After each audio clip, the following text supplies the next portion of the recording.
Welcome back to Epic Talks. If you're talking about it, we're talking about it. From the Bible to the boardroom to the bedroom to the bank account. Now, why do we say those four things? From the Bible, we believe that you want to grow in your spiritual life. To the boardroom, it's important to you what you do with your career. To the bedroom, and I'm not talking about your intimate life. That ain't none of my business. But I'm talking about your intimate relationships, because nothing changes your life like the people in it. To the bank account, you being able to provide for yourself and for others well. Today, I am really excited about today's episode because I don't like to interview people that I don't admire. Because I think that it's important to just let you eavesdrop in on a conversation that I would love to have. So what I have to say about this guy that I get a chance to interview today, from the moment I met him, he started out with adding value to my life. I was trying to navigate this whole space of, okay, well, I'm a businessman, but I'm leading people in faith, and they getting on my nerves. And he stepped right in and moved right into the role of adding value and solidifying that. So I know that it will be valuable to you. So much of his story in this lesson. He's a pastor, he's a husband, he's a father, brilliant businessman, and he fly. Without further ado, my brother, my guy, Pastor D. Man, thank you so much, man. It's a pleasure being here. And I admire you as well, man. I look at your content, and it's just amazing. You being a man of God, and when you came and spoke at the Dope Conference, man, it's in you. You know what I'm saying? Wow. You could tell that you have a foundation of God, and it's genuine. It's also a blessing to see people who look like me and on the same mission. You could be fly, you could be saved, and you could still love God and still have your swag, still keep your character, and still keep your integrity. So it's just an honor being here, man. I really, really appreciate it. Man, I want to dive right in. You said a few things. You were talking about authentically being who we are, being on the same mission. Right. You know, we're believers, we're businessmen, we come from the culture. So I always grew up where I always thought preachers were corny. Man. Right? Man. I was talking about Steve Harvey suits. I was talking about, I was like, man, if I got to wear all red, because my wife wear all red. Right. Red shoes, red socks, red suit. You know, in terms of breaking the mold, the stereotype of all of that, what do you feel like is your mission? Well, my mission is to show this generation. I tell people all the time, I believe my wife and I, we can relate to the 3 generations above us, and we can relate to the last 4 generations beneath us. And God, you know, he told me, he was like, don't change your appearance. Because when we first got born again, I got born again at the age of 23. Like for real, it was one Father's Day weekend. I had already smoked me a blunt. I used to go to church high and would sit on the front row with dope in my pocket. So I already had the blunt rolled up. My wife had volunteered for me to go work the camera. So I said, okay, I'm gonna go to church, but I'm going high. And I already had the one rolled up when I came home. So when I went, and you know, the power of God hit me, and my life was forever changed. And just like you said, when I grew up, I always looked at preachers as being crooks because those the only one I knew. And then too, I thought that being a pastor that I had to preach, you had to hack. I thought that's how you had to preach. I didn't know you could be a preacher and teach. I was like, babe, I said, I can't do that. I don't know how to hack. I can't do that. I said, that's how you, so I promise you, I kid you not, because I got prophesied at the age of 15, I was on Garby Road, that I was going to be a pastor. And I couldn't see it because I was high at the time. But I tell people all the time, the amazing thing about God, he don't look at your resume. That's corporate America. He called me when I was at my lowest. He qualified me when I was at my lowest, and he endorsed me. So I looked at pastors, I can't do that. Because like you said, I looked at preachers as corny. In the church I was going to at the time, you know, the deacon or the pastor, they'll leave out of church, smoke cigarettes. I remember when our trap house got busted, my pastor, she was going to take me, at the time, was going to take me to see the chief. I don't know if you're familiar with that. It's like you ever see the people who be wearing the beads around their neck? So she was going to take me to see him. I was facing 15 years. And I told my pastor at the time, I was like, if God can't get me out, then I deserve to go. So I already had like a tarnished look at the way I view pastors. So I was like, well, why would God call me? You know? I want to go all the way back. Couple things that you dropped.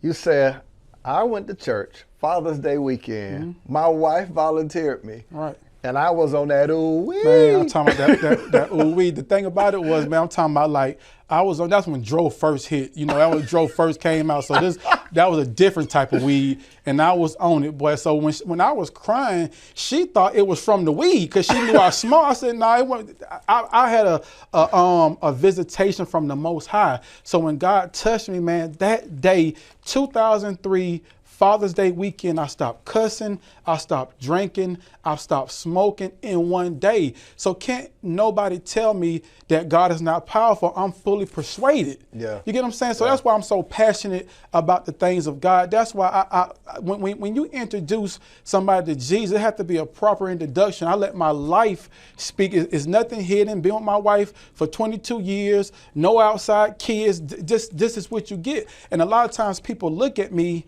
and they look at me based off how I dress. And the first thing they ask me, do I cheat on my wife? Where the weed at? Where the drugs at? No, I'm a family man to the core. Yeah. That's who I am. Been a family man since I was a teenager. Here's what, man, your story, every time you talk to me is with such passion. That's what I love about you. It's so many things where you mentioned the trap house. You mentioned the church house. We got to go back. Like, we can't just breeze over that. What was life like when you say the trap house streets? What's your upbringing like? Like, tell me, what was life like before that Father's Day weekend and that encounter? What was everyday life like for you then? Every day for me, like, okay, so my mom left me when I was 15. She moved back to her hometown of Savannah.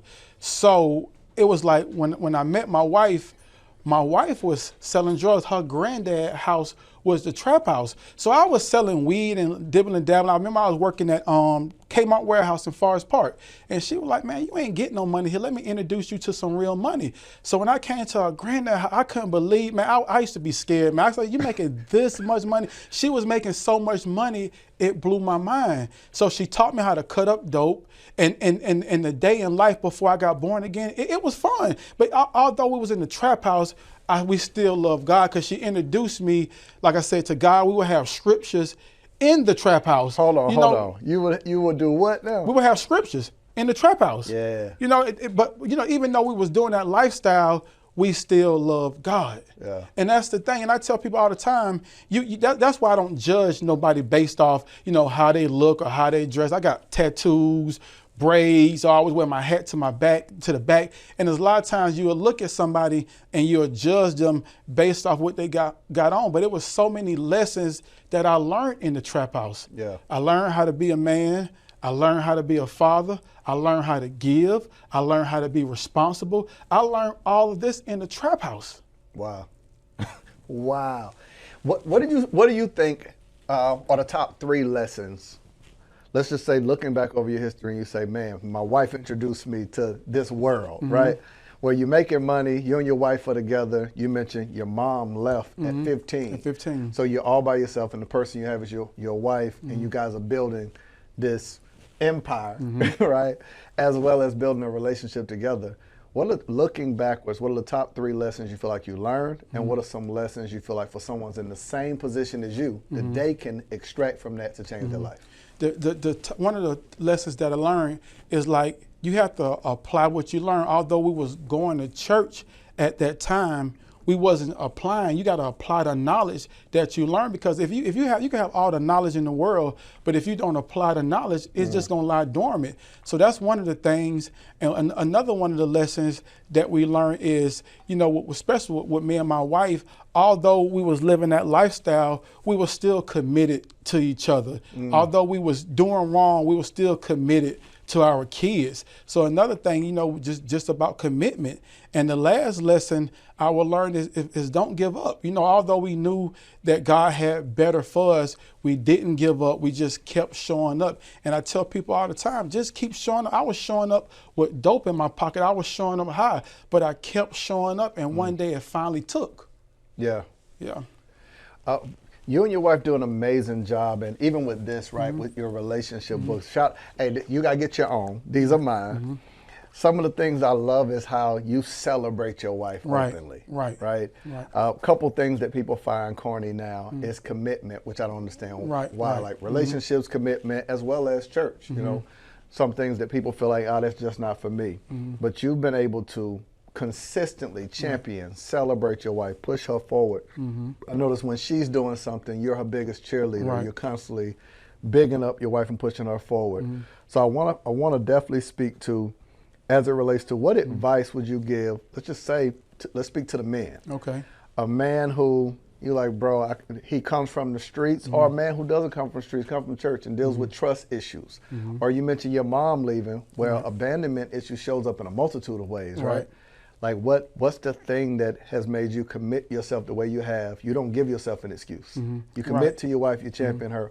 What could you say to someone that would help them out to get over, whether it's their father wasn't there, mother wasn't there, and they're trying to move forward to finally find their queen, someone they can build a life with? I would tell, like you said, my mom leaving at 15, meet my dad till I was like 17 or 18. Don't make any excuses. My passion, my motivation was to be better to my kids than my dad was to me. So I could have made all the excuses in the world to be a sorry father because I didn't have no good example. But I made a conscious decision that I was going to be not just a babysitter, but I was going to be hands-on. I was going to be present. Like, I get up every morning, get my girls ready. I carry them to the bathroom, put toothpaste on their toothbrush. I'm really hands-on. To my wife say, you got to, because when I'm not there, she said they expect for me to do that. So it's a joy for me being present, for my kids to get to experience something that my wife or I got to experience as a child. And I would tell any man within a relationship, like, my job is not to make my wife happy. My job is to push her into the will of God for her life, because in the will of God for her life, that's where her happiness resides. I don't care how many bags you buy your wife, how many vacations, jewelry, cars, houses, none of that. All that stuff gonna dwindle away. She want to feel that she's valued. She want to feel that she's appreciated. And when she's doing the will of God for her life, that's where her happiness resides at, not the pocketbook, not the trip. Not saying that stuff is not, that you can't do that stuff, but there's really no value in that stuff. Your wife or your significant other walking into her purpose and fulfilling her God-given purpose, because that's where her happiness resides at. Because we see it all the time. You see these couples, famous couples, they are always in, and they use the word irreconcilable differences. What does that even mean? You know what I'm saying? But they use that term all the time because they allow the things to kind of like, lead and guide their marriage, and not the value of you appreciating your wife, showing her that you're not just my helpmate, you're my partner. And that's why I tell people all the time, it's important as a man for you to marry a good thing and not a good time. A good time is a weekend, a good time is a moment, but your good thing is eternal. Yeah. Did y'all hear that? To not just marry a good time, but a good thing. A good thing. Phew, not a weekend turn up in some hookah. Right. because when you marry a good time, you're expecting that good time to be able to give you only what God created a good thing to. A good time is just a moment. You expect that good time to cook, to clean, to be able to pick up when you sad. You expect that good time to have a nurturing spirit, but it's not in her. It was just for a moment. How do you think that a man finds, like, the difference between the woman he's supposed to spend some time with and a woman he's supposed to spend his life with? How does a man identify that? I believe when in the dating process, you need to ask questions. Go on more than one day. Spend time with them, especially if you have kids. Do you like her kids, or do she like your kids? Because that's important, because some people, their kids may be bad. Do she discipline the kids? Is she clean? Do she cook? So that's the core value. It's not just because she got a big butt, she could twerk, or she fine. That may be good in the beginning, but you're gonna need some substance. Yeah. Can she pick up when you sad? Can she pick up if you suicidal? If you a little short on the bills, do you have to go ask her for money, or do she already know, okay, I know he need this, so let me go ahead and give him this? You shouldn't have to come ask if you're on one accord. So sometimes if you marry a roommate, you're expecting a roommate going 50-50. A roommate want everything 50-50, but when you have a true wife, a good wife, you're not gonna have to go to her for anything. She's gonna automatically know.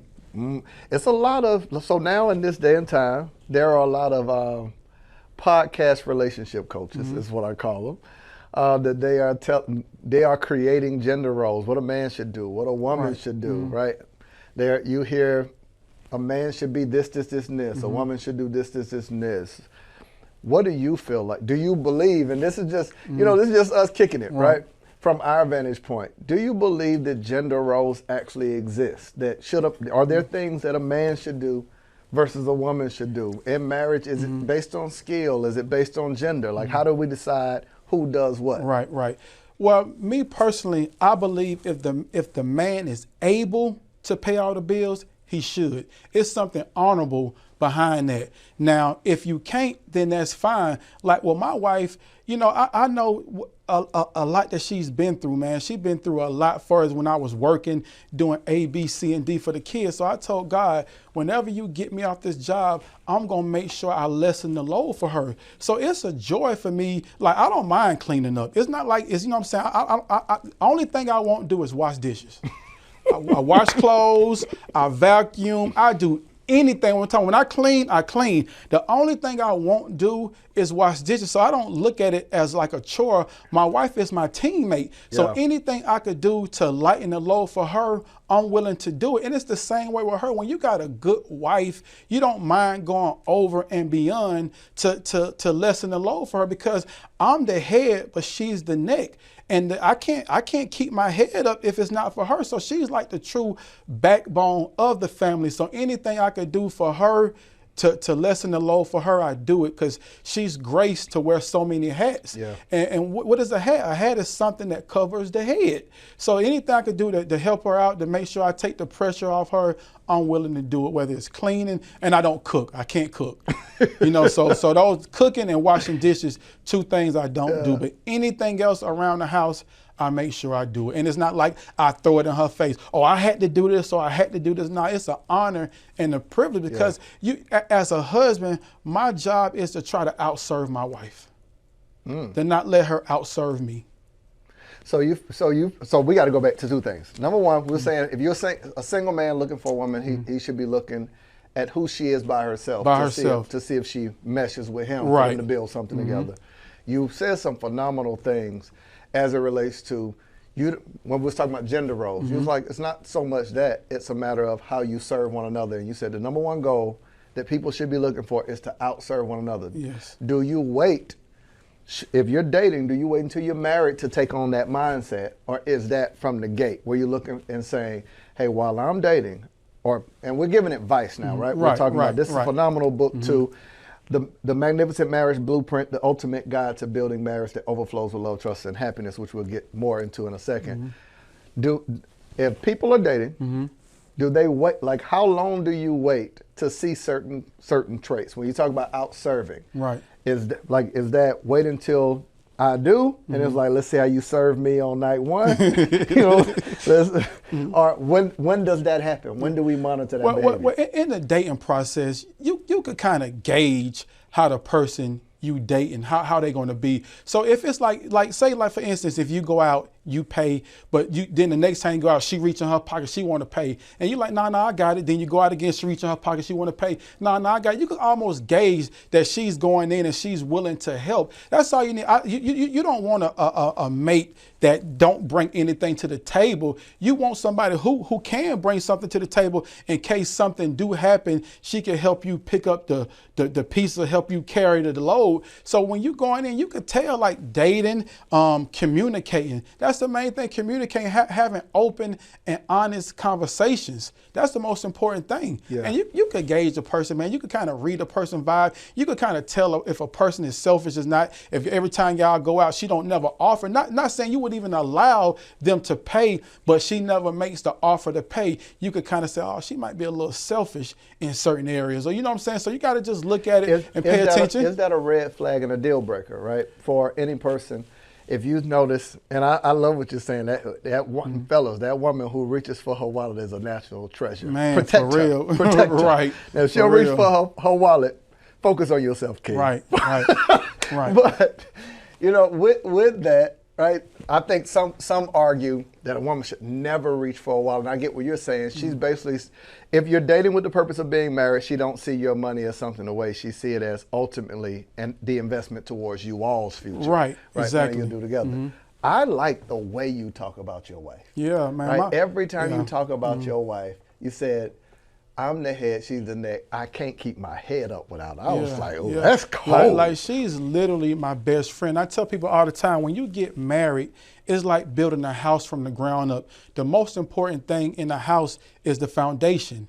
So Jesus is our foundation. And then the next important thing when it comes to building a house is the frame. So we make Jesus the foundation and our friendship is the frame. Then you start adding the appliances: love, trust, patience, peace, happiness. And that's how we build a successful marriage. We built our marriage from the ground up. Like, you go to a neighborhood, you say, I want the Jefferson, and you point out the particular house that you want. Then you go back to the beginning and you go to the building stages. That's the same thing with marriage. A woman, since they are kids, they look at a marriage on Hollywood, on Disney, say, I want a marriage like that one day. But that's just a fairy tale. You have to build it. Mm-hmm. And in building our marriage, it was a tough journey along the way, but we was consistent. My wife wrote a marriage confession. Look, man, getting married at 21 with no premarital counseling, man, it was rough, because we used to hang out in the strip club together. So it was one particular time. Tell me more about that strip club. Listen, it was one particular time we was at the strip club. It was Jazzy T's. So my wife said, it was me, my wife, and her friend. She said, I want you to have a good time. I said, do you? I said, do you? I said, okay. Man, I had a pocket full of money. So my wife went around on the other side of the strip club. So I was getting me a dance. So she came back. You know, when a black woman started paying her hair, it's trouble. I said, what? She said, oh, what we got going? I said, you just told me it's okay to get dances. She was like, well, I ain't know she was going to be all up on you like that. I said, but you told me that it was okay, man. So that was a rough night. So when we got back to our apartment, man, stuff was flying all over the house. That was a rough night. That was a rough night. So that was one of our things. So after that night, from that night on, when we started back going to the strip club, it was a different experience. What strip club was it? Man, that was Jazzy T's. Oh, okay. We was at Jazzy T's. Just out of curiosity. Yeah. Just thinking through some old times. So I mean, but going through those stages in our marriage, I would never imagine that I'll be sitting here telling people about the goodness of our marriage, because I'm one that's big on words. I don't speak anything out of my mouth that I don't want to see. I'm precise. I use my words like a sniper. So anything I don't want, I don't release out of my mouth. So my wife, she wrote a marriage confession. So although our marriage was in the pits, each morning we would wake up, we would hold hands, and we would recite that confession. And then I know a week went by, we didn't argue. A month went by, we didn't argue. 6 months went by, we didn't argue. So now we learn how to talk, because when you get born again, that's I don't want to say that's the easy part, but it's easy. But when you've been in the world for 20 years, 23 years, you're conditioned. So now we was learning to walk by faith. Mm-hmm. So now we was walking by faith and not by sight. And that was rough. You mean to tell me I got to speak those things that be not as though they were? So we was learning our authority. We was learning the power of words. And in that confession, it changed the whole trajectory of our marriage. Man, you say so many things, and that's why I keep taking us back to it, because it just flows out of you. I got to go back to, and don't lose your train of thought. Okay. I got to go back to, there's some key things you mentioned about building the foundation of a house. Mm-hmm. I loved it, and I want us to walk through it so people can hear it. Okay. And you said, okay, the foundation is Jesus. It's Jesus. And then the next step was the what? Friendship. Our friendship was the frame. We attached the frame, which was our friendship, onto the foundation, which was Jesus. Mm. So that's how we built. And then, like, the appliances, the refrigerator, it was love. The microwave was trust. So that's how we built the house. We built a successful marriage, like building the house. I like that. Mm-hmm. I might have to use that. I'm gonna be. What camera we on? You're gonna say, well, I had this thought the other day that building a relationship. Yeah. Ain't know how people do on the internet. Yeah. Mm-hmm. Steal your whole thought, act like they did it. Mm-hmm. The reason why I wanted you to repeat it, because I thought it was such a brilliant thought. When someone sees it as such, it allows them to have an outline of what to look for and have check marks, right? So almost like a checklist. Mm-hmm. So if they're building a relationship, and if your core value is your relationship with God, that's the check mark to see, do y'all even have that? Is there compatibility? Is there compatibility? Right? Then you said friendship. Do you actually enjoy the person? Mm-hmm. You mentioned trust. Trust. And like, that's the thing, like our friendship that's my friend. Like my wife is my friend. We have so much fun together, man. We join each other family. We just have a good time. That are not from the South, Yeah. joning means to crack jokes. To crack jokes about your significant other. To Right. say things that are used in hyperbole to make jokes of one another. Okay. Right. So and then we do the routine maintenance. That's just like if your check engine light come on in your vehicle, the responsible person will take it to the nearest mechanic, the nearest shop, and do the routine maintenance. So we do the routine maintenance in our marriage. We have tough conversations. Even something that might be uncomfortable to me, she'll have it. Something that might be uncomfortable to her. We have those tough conversations. So I would challenge any couple to make sure you do the routine maintenance in your marriage. Just think, if you have a vehicle and you haven't had the oil change in 10 years and 15 years, the car not going to perform as well as it could if you do the routine maintenance. So make sure you do the routine maintenance in your marriage. Do you and your wife provide relationship counseling support for couples who, because, I mean, how long have you been married? 22 years. So 22 years, that is, whew, I don't think I had anything in my life 22 years. Yeah, Good 22 Lord. years. That's a long time. I'm still trying to get used to somebody sleeping in the bed with me every day. 22 years. I'm still in that stage. Like, I mean, you sure you don't want to sleep in another room? Yeah, Right. man. So do you and your wife provide to help people navigate that journey? Because it is a lot. To merge lives with someone. Are there resources, counseling, things that you guys provide for Yeah, we couples? have our marriage program called Love Under the Influence, www.loveundertheinfluence.com. And it's like marriage counseling at your fingertip. It might be a 10-minute video about marriage, or a 10-minute video about parenting, or a 10-minute video about finances, about business. So we have different pillars that we discuss. And like, you know, my wife and I have 7 kids. So it's like, you know, Congratulations. yeah, done. No more though. 7 kids. That's it. That's a wrap. Yeah, we done been fruitful and multiplied. Literally. Yeah. So yeah. We got our marriage coaching program that we provide for couples. I love that. Do the couples have to be in Atlanta? Is this they No, can be anywhere in the world? They can be anywhere in the world. I love it. Anywhere in the world. What I love and why I know you guys can impact people who are single, dating, relationship, newly divorcees on down the line is the transparency. Yeah. I've got a chance to watch you and your wife, and just what you see is what you get. They're so authentic. Yeah. Extremely authentic. You don't mind, like even now, sharing your vulnerability. Sometimes when people do relationship counseling, it seems unattainable. Yeah. Because it's like, oh, we've always been perfect, never argued. I loved it. You talk about the good, the bad, and how you resolved it, and you're sharing that with other people to help them get to 20 plus years. Right. I want to move also. You guys have an amazing church that I get a chance to watch. You all I love seeing how energetic your kids are about God. I watch them rapping. I see your daughter rapping, singing, your son, entrepreneurship. Let's kind of talk about the name of your church and kind of the mission of that. How did that get started? All right, the name of our church is Open Wings Ministries. So how did it get started? Like, we was members of World Changers Church International. Our spiritual father is Pastor Dollar. So he was preaching one day, and he was like, what can you do outside of Wednesdays and Sundays? So God dropped Open Wings Ministries in my wife's spirit. She was like, well, what you think about us doing Tuesday church?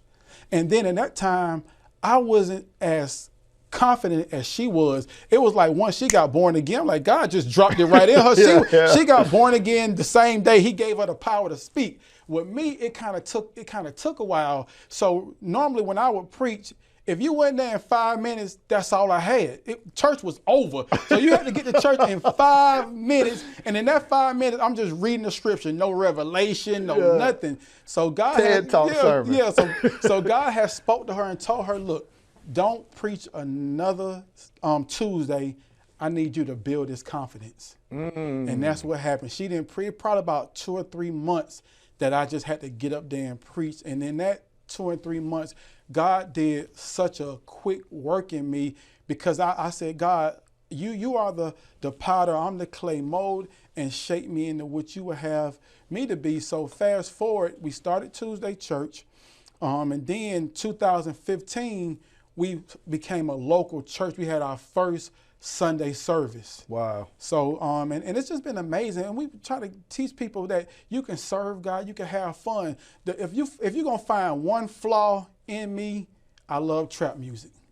I love it, and I'm not apologetically about it. I don't try to hide the fact that I love it, you know. So and so we incorporate that in our praise and worship. Yeah. You know, my sister, she's gifted when it comes to like writing songs. So we'll just remix all my favorite trap songs and make them, you know, songs will talk about God, and the kids could relate to it, because one thing about it, don't nobody want to come to church and be bored. You could come to church and have fun. Now people look forward to coming to church. They're like, well, what song they gonna do this Sunday, or what they gonna do? So it's an experience, and you want to get the youth. The youth don't want to, you know, hear nothing against Mahalia Jackson. They ain't trying to hear that. You know, they want to hear something that's relatable. You know, even though the first car, it was good, but could you imagine somebody on the expressway now with the first car that was ever invented?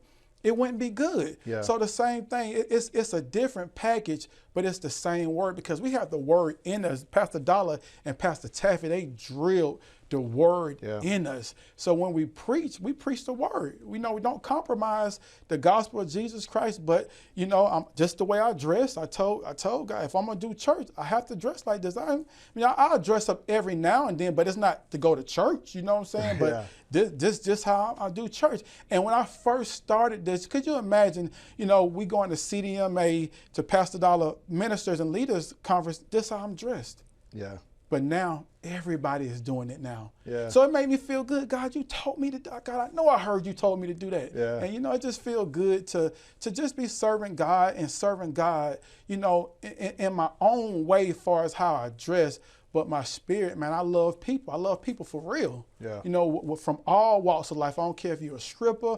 I don't care if you're a drug dealer. I don't care if you come in my church smelling like a pound of weed. I'm going to hug you. I'm going to love you the same. And I think our experience shouldn't make us, our life experience shouldn't make us judgmental. It should make us empathetic. Right. And it sounds like you've successfully done that. Right. That you don't stand where you are now and look backwards and turn up to your nose to when you see someone that is struggling with what you used to struggle with. Right, exactly. Right, so I think that's powerful. I've already been begging your wife. She's in here celebrating you. Mm-hmm. I could see why, her genuine spirit from the moment I met her as well. So we've got to have both of you all on to really talk about some of the amazing things you all are doing, not just for relationships. I see what your wife is doing with women and her conference and sleepovers and events. And I've heard you both flat-footed teach, man. And I got to dig into, I'm about to have my first child, so I always am asking people with children, what advice would you give on how you've got your kid, like you can tell your kids love you. I saw a video recently of you researching to get ready for this, where you're at, I think, school or something, your baby girl walked right up and was like, where's daddy? Where's daddy? Where is daddy? Which speaks volume, like that. You can't fake that. Right. That's a kid that don't know a camera there. It says something you're doing is making an impact and changing the way your daughter sees you, the way life is. You mentioned not having someone in your life, but seeing what you've been able to add to that. I'll ask this before we wrap up, and I can't wait until like we have you and your wife on too.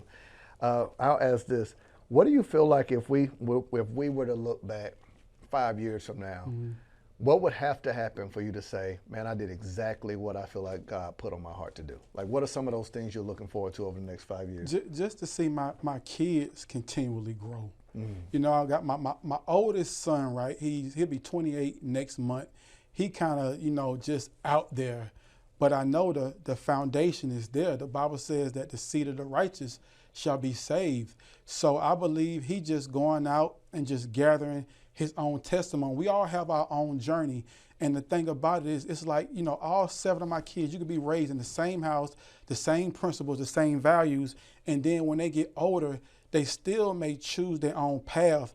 But although they get out of the will of God for their life, they never out of his reach. So I'm just looking for that day when he come to the end of himself and just fulfill the will of God for his life.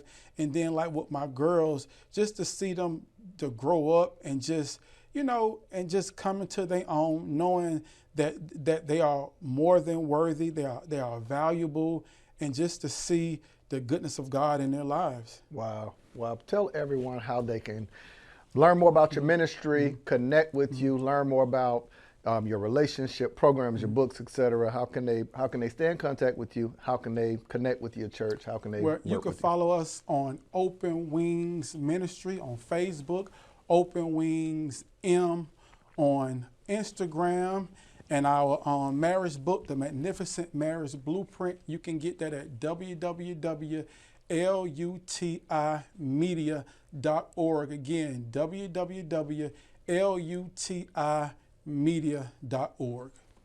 I love it. Thank you so much, man.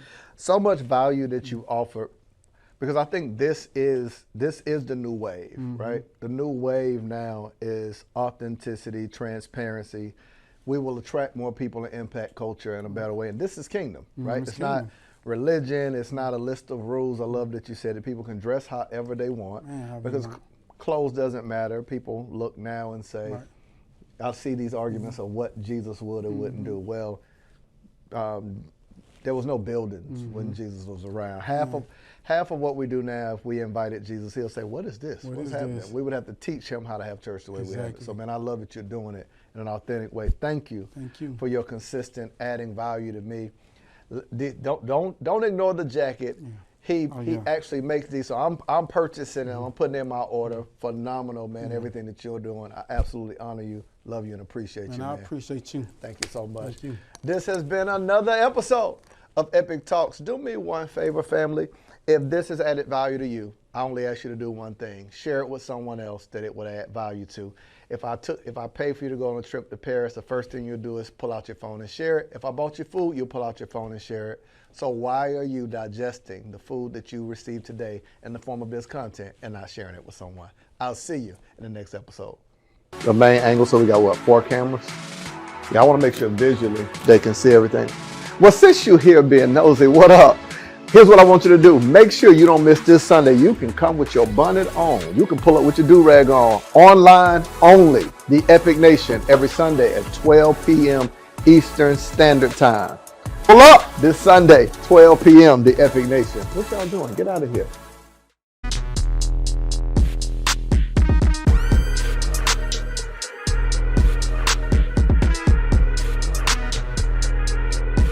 Teaching that we get and the information that we get within the Epic Nation is that it can be added to everyday life. It's practical.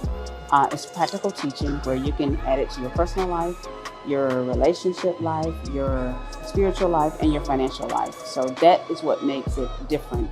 It is a teaching that no one is out here right now teaching on how to balance your life in all 3 of those core areas so that you can live a life in abundance in all of those areas.